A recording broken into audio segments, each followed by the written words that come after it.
अस्सलामुअलैकुम। आज हम देखेंगे limitations.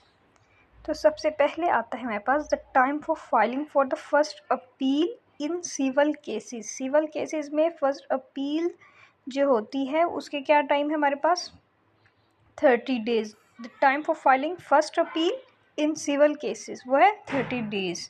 The time for filing the second appeal in civil cases 60 days. First appeal जो हमारे पास आ रही है सिविल केस में वो हमारे पास कितना टाइम है 30 डेज़, और सेकंड अपील जो हमारे सिविल केस में आ रही है वो 60 डेज़ है उसके हमारे पास फाइलिंग का टाइम। उसके बाद आती है the time for filing civil revision. Revision के लिए हमारे पास 90 डेज़ आ गए। 30 किस में आ गए फर्स्ट अपील, 60 सेकंड अपील, और 90 हमारे पास कब आ गए फॉर द रिवीजन। इसके बाद हम देख रहे हैं limitation period of appeal in capital punishment 7 days. ठीक हो गया। लिमिटेशन पीरियड ऑफ अपील जो है कैपिटल पनिशमेंट में क्या है 7 दिन की है। उसके बाद आती है limitation period of appeal from magistrate to session court. तो ये है हमारे पास मजिस्ट्रेट से सेशन कोर्ट के लिए जो है वो हमारे पास कितनी आती है 30 डेज़। अगली चीज़ आ रही है हमारे पास limitation period of appeal from session court to high court. Session court से हाई कोर्ट पे हम जो आ रही है वो हमारे पास कितने दिन के लिए कितने दिन पे 60 डेज़ है।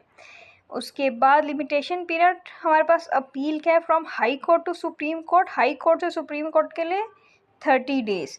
जो लिमिटेशन पीरियड अपील था हमारे पास सेशन कोर्ट से हाई कोर्ट के लिए 60 है, और हाई कोर्ट से सुप्रीम कोर्ट के लिए 30 डेज़ हैं। उसके बाद आती है limitation period of appeal from high court to supreme court in special level to appeal. वो हमारे पास क्या स्पेशल लेवल टू अपील हमारे पास 30 डेज़ हैं। उसके बाद है limitation period of appeal from magistrate to high court in acquittal in challan case in 30 days and in complaint case in 60 days. Challan case में कितनी होगी 30 डेज़, और कंप्लेंट केस में कितनी होगी 60 डेज़। अगली चीज़ है limitation period of appeal from session court to high court in acquittal challan cases is 30 days. ठीक हो गया। और in complaint cases is 60 days.